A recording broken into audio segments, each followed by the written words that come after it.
প্রিয় বন্ধুরা, আসসালামু আলাইকুম। আমি পড়ছিলাম ওয়েস্টার্ন গল্প, নাম ছায়াশত্রু। এখন শুরু করছি শেষ ভাগের শেষ অংশ। চামড়ার ব্যাগ, হলুদ রঙের একখানা টিকিট বাড়িয়ে দিয়ে ওকে বলল বিশাল দেহি। টিকিটটা ছিঁড়ে গিয়েছিল, আঠা দিয়ে জোড়া লাগানো হয়েছে। একটু তাড়াতাড়ি প্লিজ, আমাকে আবার ওই ট্রেনটা ধরতে হবে। আসছি স্যার, বলল কেরানি। লকারের পেছনে চলে গেল সে। অচিরেই ফিরে এলো হাতল ভাঙা ঢাউস এক ব্যাগ নিয়ে। এটা স্যার? জিজ্ঞেস করলো কেরানি। আমাকে দেখতে দাও, বলল বিশালদেহী। ব্যাগের গায়ে সাটা টিকিটটা দেখল সে। বারবার পরে নম্বর মুখস্থ করে ফেলেছিল, আগেই মিলে গেল। হ্যাঁ, এটাই। $2 সার্ভিস চার্জ লাগবে ছাড়, বলল কেরানি। সুষ্ঠু স্বাভাবিকভাবে চলছে সব কিছু। ভয়ের কোনো আলামত দেখা যাচ্ছে না কোথাও। ওয়ালেট বের করলো বিশালদেহী। তার কাল প্রিন্স আলবার্ট ফ্রক কোটের বুক পকেট থেকে পানা মিটিয়ে দিয়ে হাতে তুলে নিল ব্যাগটা। হন করে বেরিয়ে এলো বাইরে। এখনো সতর্ক সে। প্ল্যাটফর্মে পা রেখেই নজর বোলালো ডাইনে বায়ে। কেউ তার দিকে ভ্রুক্ষেপও করছে না। অধিকাংশ যাত্রী উঠে পড়েছে গাড়িতে। মুষ্টিমেয় কয়েকজন ঘোরাঘুরি করছে দরজার আশেপাশে। সে সিটি বাজার অপেক্ষায় রয়েছে। দ্রুত পায়ে সামনের ক্যারেজের দিকে এগিয়ে গেল বিশালদেহী। দোল খেয়ে উঠে পড়ল ট্রেনে। আলো ঝলমলে কম্পার্টমেন্টে গিয়ে ঢুকল। বাঁ পাশের জানালার ধারে খালি একটা আসনে সবে বসেছে সে। এই সময়ে বিকট সুরে সিটি বাজালো ইঞ্জিন। পকেট থেকে ঘড়ি বের করলো বিশালদেহী। দেরিতে ছাড়ছে গাড়ি। আর ঠিক তখনই চেনা একটা কণ্ঠস্বর চুরমার করে দিল তার ধৈর্য। হ্যালো জন, শান্ত কণ্ঠে বলল কটেজ 16। স্মিথ হাসল। জন টাওয়ার। আমার বোঝা উচিত ছিল, মৃদু স্বরে বলল সে। পরাজয়ের লেশমাত্র নেই কণ্ঠে, বরং নিজের প্রতি ব্যঙ্গ রয়েছে এক ধরনের, আর খানিকটা বিরক্তির। বারবার একই ভুল করায়। তুমি কিভাবে ভাবলে জন পালিয়ে যেতে পারবে টাকা নিয়ে? প্রশ্ন করল কটেজ। পারবো না, তুমি বা জানলে কিভাবে? ব্যাগ দেখো, পরামর্শ দিল কটেজ। কথাটা তড়িৎ প্রতিক্রিয়া লক্ষ্য করল। টাওয়ারের আত্মবিশ্বাসী চোখ জোড়ায় সংশয়ের ছায়া পড়ল মুহূর্তের জন্যে। পরক্ষণে নিজেকে সামলে নিল সে। এপাশে ওপাশে মাথা নাড়ালো। ধাপ্পা দিচ্ছ তুমি, অস্ফুট স্বরে বলল অবসরপ্রাপ্ত চিফ ইনভেস্টিগেটর। ব্যাগটা খুললে নিজের চোখেই দেখতে পাবে, কটেজ জবাব দিল। না, বলল টাওয়ার। পাশের সিটে ব্যাগটা নামিয়ে রাখল সে। চোখ সামনে দাঁড়ানো লোকটার দিকে। ছেলেবেলার স্মৃতি মনে পড়ল ওর। পরিচিত জনেরা বিদ্রুপ করে বলছে, তোর দ্বারা কিচ্ছু হবে না জন। কবেকার কথা? সেদিন। টের পেল টাওয়ার। স্বগর্জনে রক্ত ছুটছে তার শিরায় শিরায়। আগুন জ্বলে উঠছে মাথায়। তারপর অনুভব করল গলার পাশের মোটা রগটা ফুলে উঠেছে। তার সমগ্র সত্তা তার ব্যর্থতাকে ধিক্কার দিতে শুরু করেছে। বেশ, বলল টাওয়ার সংযত কণ্ঠে। তুমি আমাকে খতম করবে, না আমি তোমাকে? তোমাকে আমার ফিরিয়ে নিয়ে যেতে হবে জন, এমনভাবে জবাব দিল কর্টেজ যেন প্রশ্নটা নেহাত অবান্তর। ভুল হুয়ান, ভাবল টাওয়ার। মোটেও অবান্তর নয়। ইচ্ছে করলেই আমি তোমাকে খুন করতে পারতাম হুয়ান, বলল সে। অনেক সুযোগও পেয়েছিলাম। উচিত ছিল করা, কর্টেজ বলল ওকে। মেক্সিকানরা 2জন মারা গেছে, একজন বেঁচে আছে। মুখ খুলবে সে। ওহ, টাওয়ারের কণ্ঠে অবসাদ। হুয়ান কর্টেজকে খুন করতে চায়নি সে। হয়তো করতে হতোও না, কিন্তু এবার করবে। ওর সত্তার একটা অংশ চাইছে এখনই ঝামেলা মিটিয়ে ফেলতে, টাকার জন্যে নয়। সে পালা চুকে গেছে অনেক আগেই। খুন করতে চাইছে, এত লোক থাকতে শেষ পর্যন্ত কটেজের কাছেই পরাজয় বরণ করতে হচ্ছে বলে। আমার পিস্তলটা চাইবে তুমি, বলল সে। কটেজ মাথা ঝাঁকালো, চোখ হুঁশিয়ার। আসতে বলল। হ্যাঁ, জবাব দিল টাওয়ার। পিস্তলের বাট স্পর্শ করল সে। চকিতে রিলিজ স্প্রিং থেকে মুক্ত হয়ে হাতে উঠে এলো অস্ত্র। সিক্স গানের নিশ্চিন্ত ছোঁয়ায় মুহূর্তের জন্যে উত্তেজিত হয়ে উঠল তার চাও। কিন্তু কটেজের হাতের দিকে চোখ পড়তেই দেখল পিস্তল রয়েছে সেখানে। ওয়ান কটেজকে নড়াচড়া করতে দেখেনি সে, অথচ সিক্স গানটা শোভা পাচ্ছে। স্ত্রীর চোখে চেয়েছে তার পেট বরাবর। কাঁধ ঝাঁকালো টাওয়ার।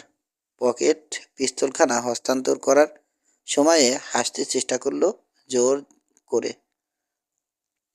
হুয়ান, বলল সে, আমি এখন উঠে দাঁড়াচ্ছি। ধীরে ধীরে পরামর্শ দিল কর্টেজ। একজন মহিলা যাত্রী ফ্যাল ফ্যাল করে দেখছে ওর পিস্তলটা।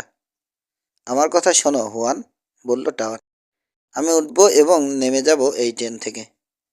না, বলল কর্টেজ, সেটা হবে না। আমার পিস্তল তোমার কাছে হুয়ান, বলল টাওয়ার। মৃদু হাসি ফুটে উঠেছে ঠোঁটের কোণে, বলিষ্ঠ হচ্ছে ক্রমশ। না, আদেশ ঝরল কর্টেজের কণ্ঠে। Please John. পিঠেই গুলি করতে হবে হুয়ান, বলল টাওয়ার। উঠে দাঁড়ালো খুব ধীরে। কর্টেজ নজর রাখছে ওকে। দেখো চেষ্টা করে, যদি পারো। আমাকে বাধ্য করো না, বলল সাবাডিয়া। ওর কণ্ঠে এখন মিনতি। মারতে চাইলে এখনই মেরে ফেলো, বলেই চকিতে ঘুরে দাঁড়ালো টাওয়ার। দীর্ঘ একটা মুহূর্ত অপেক্ষা করলো সিক্স গানের হামার পেছনে টানার শব্দ শোনার আশায়। তারপর পা বাড়ালো সামনে। ধীর কদমে এগুলো ক্যারেজের আইল ধরে। টাওয়ার, চিৎকার করে ডাকলো কর্টেজ। একটিবারও পেছনে ফিরে ট্রেন থেকে প্ল্যাটফর্মে নেমে গেল জন টাওয়ার। আর ঠিক তখনই কোটের বুকে চকচকে তারাটা এক লোক বেরিয়ে এলো ব্যাগেজ রুমে দরজার বাইরে। তার পিস্তল হোলস্টারে, কিন্তু হাত ছুঁয়ে আছে বাট। বিমূঢ় দেখাচ্ছে তাকে। ক্যারেজের ভেতরে তাকালো সে। দেখলো মাঝ আইলে পিস্তল হাতে একলা দাঁড়িয়ে দাঁড়িয়ে রয়েছে কর্টেজ। এবার টাওয়ারের উদ্দেশ্যে ঘুরল সে, পিস্তল বের করতে করতে, কিন্তু তখন দেরি হয়ে গেছে প্রচুর।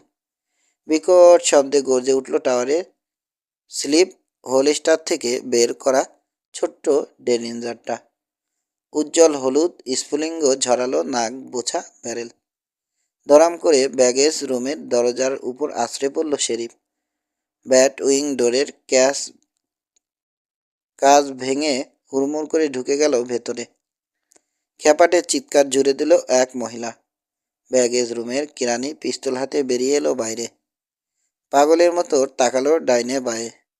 প্ল্যাটফর্মের শেষ মাথায় টাওয়ারকে দেখতে পেল, পালাচ্ছে ছুটে। এলোপাথারি গুলি ছুড়ল। প্ল্যাটফর্মের একটা ওয়েল ল্যাম্পের চিমনি ঝনঝন করে ভেঙে গেল।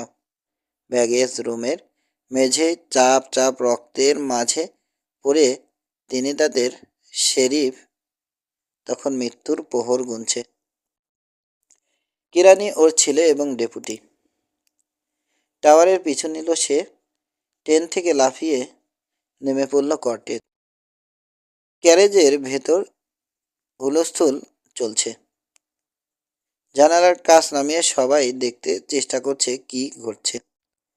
ভেতরে যাও, ডেপুটির পেছনে ছুটতে ছুটতে আদেশ করলো কর্টেজ। পিছনের পিস্তলের আওয়াজ শুনতে পেল। দেখলো ছেলেটা নেমে গেছে প্ল্যাটফর্ম থেকে। পর মুহূর্তে চলে এলো ডেপুটির পেছনে। পাই করে ঘুরে দাঁড়ালো পিতৃশোকে উতলা পুত্র, হাতে পিস্তল। হ্যাপরের মতো ওঠানামা করছে ওর বুক। হুস হুস করে শ্বাস বেরোচ্ছে গলা দিয়ে, যেন কয়েকশো গজ চড়াই ভেঙেছে। পিস্তল ধরা হাতখানা কাঁপছিল। কর্টেজ আস্তে ঠেলে একপাশে সরিয়ে নিল ওটা। ও ফুঁপিয়ে উঠল ছেলেটা। ও, আমি জানি, কর্টেজ বলল, দেখেছি। তুমি? শখ হবে ওর দিকে তাকালো ডেপুটি। তুমি দেখেছো? তুমি ওকে ট্রেন থেকে নেমে খুন করতে দিয়েছ আমার বাবাকে। না, বলল কর্টেজ। অর্থাৎ বোঝাতে চাইল ব্যাপারটা আদেও ঘটেনি এভাবে। ছেলেটাকে ওর বলতে ইচ্ছে হলো কেন জন টাওয়ারের পিঠে গুলি করতে পারেনি সে, কিন্তু একটি কথাও বাড়ালো না। আ- আর কারণ কিছুই বোঝাতে পারবে না ওকে। বস্তুত সে নিজেও জানে না। ডেপুটির বাহুতে হাত রাখলো। ওদের গিয়ে বলো ট্রেনটা যেন না ছাড়ে, নির্দেশ দিল কর্টেজ। আমি ওর পিছু নিচ্ছি। নিরাসক্ত চোখে ওর পানে তাকালো ডেপুটি। প্রাথমিক ঘোর কেটে গিয়ে এক সেকেন্ডারি রিঅ্যাকশন শুরু হয়েছে। এখন সেকেন্ডারি রিঅ্যাকশন শুরু হয়েছে। পরে আবার সাহস ফিরে পাবে সে। সবাইকে গল্প করবে কিভাবে তাড়া করেছিল খুনির। যাও, বলল কটেজ, ব্যাগটা নামিয়ে নাও ট্রেন থেকে। $1,000,000 আছে ওতে। ঘাড় কাত করল তরুণ। নিজের সিক্স খানার দিকে এমনভাবে তাকালো যেন জীবনে কোনোদিন দেখেনি ওটা। তারপর প্যান্টের ওয়েস্ট ব্যান্ডের নিচে গুজে রাখলো। ফের প্ল্যাটফর্মে উঠল সে। কটেজ দেখলো চলত পায়ে ফিরে যাচ্ছে ও স্টেশন আলো করে ট্রেনটা যেখানে দাঁড়িয়ে আছে সেখানে। এবার ভাবল সে, কোথায় কোথায় যাবে ও? আমি হলে কোথায় যেতাম? অনড় দাঁড়িয়ে ভাবতে লাগলো কটেজ। যেভাবে ওকে শেখানো হয়েছে ভাবতে, টাওয়ার যেভাবে ভাবতে বলে ও জানে, কারণ টাওয়ার ওর ঘনিষ্ঠ বন্ধু এবং স্বল্প সময়ের জন্যে হলেও শিক্ষক। কখনো যদি কিছু লুকোতে হয় প্রকাশ্য জায়গায় লুকাবে। তোমার সমান বুদ্ধিমান কেউ যদি সন্ধানে থাকে সেই জিনিসের, তুমি আবিষ্কার করতে পারো, এরকম সব জায়গায় খুঁজবে সে, এবং তোমার কল্পনায় যেগুলো আসেনি সেখানেও। তাই কিছু যদি লুকাতেই হয় এমনভাবে লুকাও যেন জিনিসটা তুচ্ছ, মূল্যহীন। অধিকাংশ ক্ষেত্রেই দেখবে ব্যাপারটা এড়িয়ে গেছে প্রতিপক্ষের দৃষ্টি। সব সময় নয়, তবে প্রায়। তোমাকে যদি ধাওয়া করা হয়, ধাওয়াকারী একটা জিনিস আশা করবে, তুমি পালাবে। সে তোমাকে সামনে খুঁজবে, কারণ ওখানেই তোমাকে প্রত্যাশা করে সে। যদি চতুর শিকারী হয় লোকটা, বুঝে ফেলবে তোমার গন্তব্য। ঘোড়া পথে আগে ভাগে সেখানে গিয়ে ওত পেতে থাকবে তোমার জন্যে। কাজেই তোমার খেলা হবে মানুষরূপী শেয়ালের। শিকারী জানে তারা খেয়ে শেয়াল কখনোই নিজের আস্তানায় ফিরে যায় না, কারণ ওটাকে সে নিরাপদ রাখতে চায়। তুমি যদি শিকারীকে ধোঁকা দিতে পারো, এমন জায়গায় চলে যাও যেখানে সে কোনোদিনই তোমার খোঁজ করবে না। ঠিক প্ল্যাটফর্মে উঠে পড়ল কটেজ। ব্যাগেজ রুমের ভাঙাচোরা দরজার সামনে লোকজন যেখানে জটলা পাকিয়েছে সেদিকে এগোলো। শেরিফের লাশ সরিয়ে ফেলেছে ওরা। মেঝেতে কালচে দাগ লেগে রয়েছে। হারিয়ে ফেলেছি, কটেজ বলল ওদের, কণ্ঠ ভাবলেশীন। কিছু দেখতে পেলাম না ওখানে। স্টেশনে দাঁড়ানো লোকগুলো কেবল এক নজর তাকালো ওর পানে। উচ্চবাচ্য করল না কোনো রকম। ওদের একজনের হাতে শোভা পাচ্ছে চামড়ার ব্যাগটা। ট্রেনটা বরং চলেই যাক, স্টেশন মাস্টারকে বলল কটেজ। শুধু শুধু লোকজনকে আটকে রাখার কোনো মানে হয় না। হাত ইশারায় ব্যাগটা দেখালো ও। নিরাপদ কোথাও রেখে দাও ওটা। হ্যাঁ, বলল লোকটা। স্টেশন মাস্টার ঘুরিয়ে বের করলো তার ওয়েস্টকোটের পকেট থেকে। একবার চোখ বুলিয়ে নিয়ে কটেজের দিকে ফিরল আবার, যেন বলতে চাইছে, কটেজ নিশ্চয় বোঝে তার কারণে কতখানি লেট হয়ে গেল ট্রেনটা। তারপর দেয়ালের ধারে রাখা ট্রলির দিকে এগিয়ে গেল সে। এক চক্ষু লণ্ঠনটা তুলে নিল। উঠে পড়ো, হাঁকলো স্টেশন মাস্টার। অপার্থিব শোনালো তার গলা, সরু ভুতুরে। দূর পশ্চিমের পাহাড় পর্বতের মাথায় কুয়াশার আভাস। স্টেশন মাস্টারের কথার সাথে ধোঁয়া বেরিয়ে আসছে।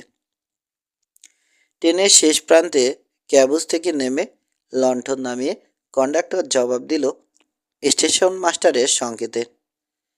একে অন্যের উদ্দেশ্যে হাত নাড়াল ওরা। কন্ডাক্টর উল্টো দিকে ঘুরিয়ে নিল লণ্ঠন, যেন অন্ধকারে সবুজ বাতি দেখা যায়। সজোরে হুইসিল কর্ড টানল ইঞ্জিনিয়ার। ঘস ঘস করে উঠল বিশাল ইঞ্জিন। ইস্পাতের রেলের উপর ঘুরতে শুরু করলো অতিকায় সব চাকা। এখন ডিপো ছেড়ে বেরিয়ে যাচ্ছে ট্রেন। বেগ বাড়ছে ক্রমশ। রিয়ার অবজারভেশন প্ল্যাটফর্মে এক লাফে চড়ে বসলো কর্টেজ। পরীক্ষা করতে চায় ওর ধারণা ঠিক কিনা। ওকে দেখে চমকে গেল কন্ডাক্টর, ভুরু কোঁচকাল। হ্যাঁ, কি ব্যাপার? বাজি ধরার অভ্যেস আছে? জিজ্ঞেস করলো কর্টেজ। চোখের তারায় কৌতুক। জানে ঢিলটা আন্দাজে ছুটছে, না লাগলে গচ্চা দিতে হবে। কোন ব্যাপারে জানতে চাইল কন্ডাক্টর। আগাম বলতে পারছি না কিছু। দুঃখিত, সদ্য গাম্ভীর্যের সুরে বলল কর্টেজ। তোমার সাথে বাজি ধরার ইচ্ছে ছিল। আমার বিশ্বাস আজ রাতে আরও একজন ওঠার চেষ্টা করবে এই প্ল্যাটফর্মে, তাই। বিস্ফারিত হলো কন্ডাক্টরের চোখ। আরে না, মৃদু হাসলো কর্টেজ। ঠাট্টা করছিলাম আর কি। হ্যাঁ, মাথা ঝাঁকালো কন্ডাক্টর। দরজা খুলে ঢুকে গেল ক্যাবুজে।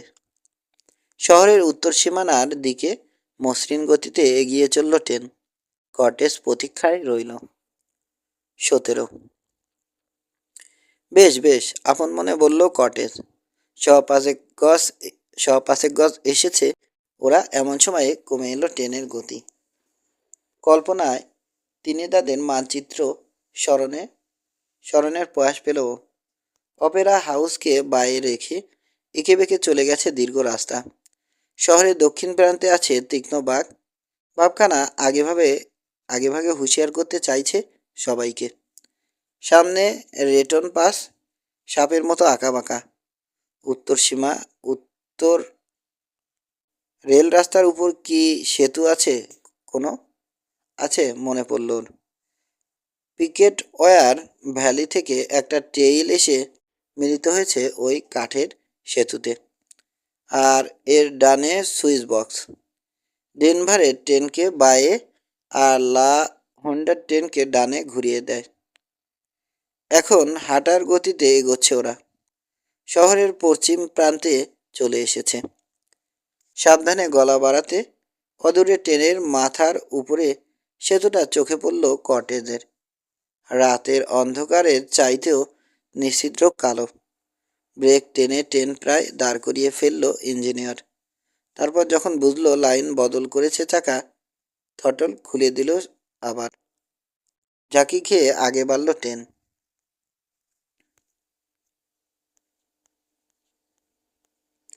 আর ঠিক তখনই ছুটন্ত মানুষটাকে দেখতে পেল কর্টেজ।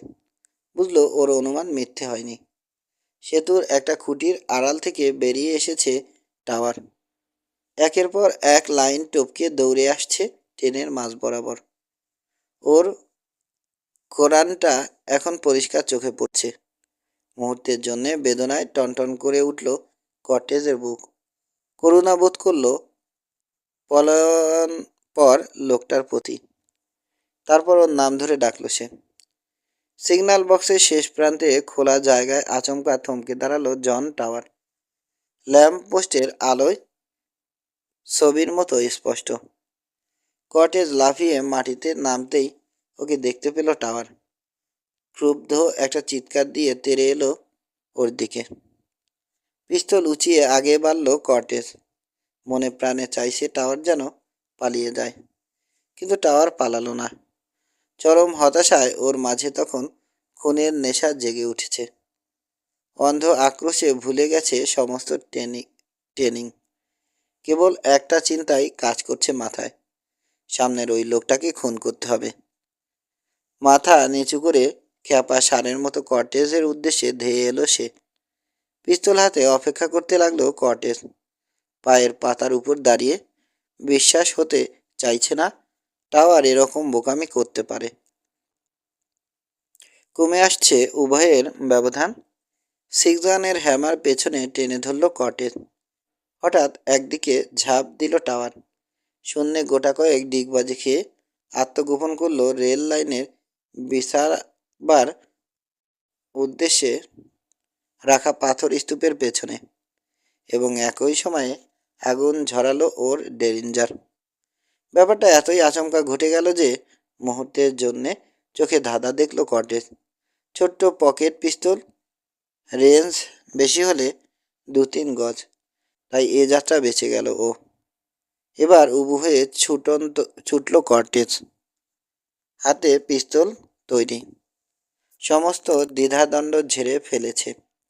এখন যদি দেখতে পায় টাওয়ারকে খুন করবে। টাওয়ারও জানে সেটা, তাই রেল লাইনে পাথর ফেলার একটা বেলচা তুলে নিয়ে প্রস্তুত থাকলো। কটেজ পাথর স্তূপের কোণা ঘুরতেই সবেগে বেলচাটা ঘোরালো সে। বাতাসে শীষ কেটে কটেজের ডান পাশে আঘাত হানলো ওটা। তীব্র যন্ত্রণায় আর্তনাদ করে উঠল কটেজ, ছিটকে পড়ল পাথর স্তূপের গায়ে। অসার হাত থেকে পিস্তলটা খসে পড়ল। ব্যথায় কোকাতে লাগলো ও। টের পেল সেলাই ছিঁড়ে ক্ষতের মুখ খুলে গেছে। উষ্ণ রক্তে ভিজে গেছে ওর শরীর। মুহূর্তের জন্যে লোপ পেল বোধশক্তি। আবার ওকে তেড়ে এলো টাওয়ার। বেলসা মাথার উপর ওঠালো, সপাটে বাড়ি মেরে কটেজে খুলি ছাতু করে দিতে চাইছে। মরিয়া হয়ে উঠল কটেজ। প্রচণ্ড যন্ত্রণা সত্ত্বেও গড়িয়ে সরে গেল একপাশে। বেলচাটা আছড়ে পড়ল রেল লাইনের উপর, এত জোরে যে ভারসাম্য হারালো টাওয়ার। বেলসা হাতছাড়া হলো। তড়াক করে উঠে দাঁড়ালো কটেজ, ডান হাতে আঘাত হানলো টাওয়ারের উদ্দেশ্যে। এর চেয়ে বোধহয় ভেজা কম্বল দিয়ে আঘাত করাও ভালো ছিল। মস্তিষ্কের নির্দেশ মানতে অস্বীকার করছে হাত। কটেজ দেখল টাওয়ারের বাঁ হাত আড়াআড়িভাবে ছুটে আসছে ডান কাঁধের কাছ থেকে। চট করে বাউলি কাটল। জানে ওই মার গলায় পড়লে শ্বাসনালী ভেঙে এখনই সে মারা যাবে। টাওয়ারের ইটের মতো শক্ত তালু ঘষা খেল কটেজের কাঁধে। কপাল আঘাত হানল। বউ করে ঘুরে উঠল কটেজের মাথা। টলতে টলতে কয়েক কদম পিছিয়ে গেল ও। মনে হলো এখনই জ্ঞান হারিয়ে পড়ে যাবে মাটিতে। আয়, ডাকলো টাওয়ার। আয় কটেজ, অর্থাৎ এসে খুন হয়ে যাও। মাথা ঝাঁকিয়ে ঘোলাটে ভাব খানিকটা দূর করলো কটেজ। তাজা রক্তে এখন পিচ্ছিল হয়ে গেছে ওর ডান পাশ। চোখ ঝাপসা হয়ে আসছে। ডাক্তারের সাবধানবাণী মনে পড়ল। সবচেয়ে প্রয়োজনের মুহূর্তে শরীর বিদ্রোহ করে বসতে পারে। ফের আক্রমণ করলো টাওয়ার ক্ষিপ্ত গতিতে। কোনো মতে মার ঠেকিয়ে কটেজ পিছু হটল। ব্যর্থতায় হিস হিস করে উঠল টাওয়ার। বাঁচতে হবে। জীবনের আদি অকৃত্রিম দাবিটি এখন সব থেকে গুরুত্বপূর্ণ হয়ে দেখা দিল ওর কাছে। চাবুক আছে সঙ্গে, কিন্তু ব্যবহার করবে সেজো নেই। ডান হাত সম্পূর্ণ অকেজো। ঝট করে বুটের চৌড়া কুঠরিতে বা হাতটা বাড়ালো। চ্যাপ্টা ব্লেডের সলিন জেল থ্রোয়িং নাইফটা বের করে আনলো। কিন্তু ওর নড়াচড়া দেখে কি ঘটতে যাচ্ছে বুঝে ফেলেছিল টাওয়ার। নেকড়ের মতো দাঁত খিচিয়ে এগিয়ে এলো সে। লাথি মেরে ছুরিটা দূরে পাঠিয়ে দিল কটেজের হাত থেকে। এবার হুয়ান, হি হি করে খ্যাপার মতো হাসলো প্রাক্তন গোয়েন্দা। তারপর হাত তুলল ঘাড়ের কাছে। কলারের নিচে লুকানো দুধার চোখা ছুরিটা বের করলো টেনে। সিগন্যাল বক্সের সরু আলো পরে ঝিকে উঠল ওটার ফলা। দক্ষ হাতে ছুরিটা বাগিয়ে ধরল টাওয়ার। ফলা বুড়ো আঙুল আর তর্জনের মাঝ দিয়ে বেরিয়ে রইল। কটেজ দেখলো নাচতে নাচতে এগিয়ে আসছে টাওয়ার। পায়ের পাতায় দেহের ভর চাপালো। চোখ ছুরির উপর স্থির করলো। আচমকা ছুরি চালালো টাওয়ার। কটেজ সময় মতো লাফিয়ে পিছু হাঁটায় বাতাস কাটলো ওর পেটের কয়েক ইঞ্চি তফাতে। ফের হামলা করলো টাওয়ার। এবার বাউলি কাটার সময়ে কটেজ টের পেল ওর কপালে ঠান্ডা ঘাম জমেছে। বুঝলো ভয় পাচ্ছে সে। এখন যদি বাঁ হাতে চাবুক বের করার বয়স পায়, সফল হওয়ার আগেই টাওয়ার শেষ করবে ওকে। আবার চেষ্টা না করলেও মরতে হবে। ওর সামনে এখন আর কোনো পথ খোলা নেই। আর কয়েক সেকেন্ড কর্টেজ জানে, তারপর সম্পূর্ণ ঝাপসা হয়ে যাবে চোখ। সময় থাকতে দেখতে পাবে না টাওয়ারের নড়াচড়া। এবং এই বেঘরে ওকে পড়ে থাকতে হবে মরে। এবার কি করবে সে? পালাবে? শেষ একটা চেষ্টা নেবে বাঁচার? ন্যায় প্রতিষ্ঠা কি নিজের জীবনের চেয়েও দামি? তারপর সহসাই ও বাতাসে কাদের যেন ফিস ফিস শুনতে পেল। ওর অবসন্ন মনের কোনো এক গহীন কোণে জ্বলে উঠল সহস্র আগুনের ফুলকি। মুহূর্তে অতীতে উড়িয়ে নিয়ে গেল ওকে। হাজার হাজার মাইল পেছনে চলে গেল সে। মুখোমুখি হলো মেক্সিকান সেনার এবং আরও অসংখ্য নরপশুর এগিয়ে আসছে ওর দিকে, যেমন এখন আসছিল ওই লোকটা। নড়ে উঠল ওর ডান হাত। কখন কটেজ নিজেই জানে না। কারা যেন ডাকছে ওকে এবং সে ওদের। জর্জ, জলদি! লুই, এদিকে! লুতেরো, লুতেরো!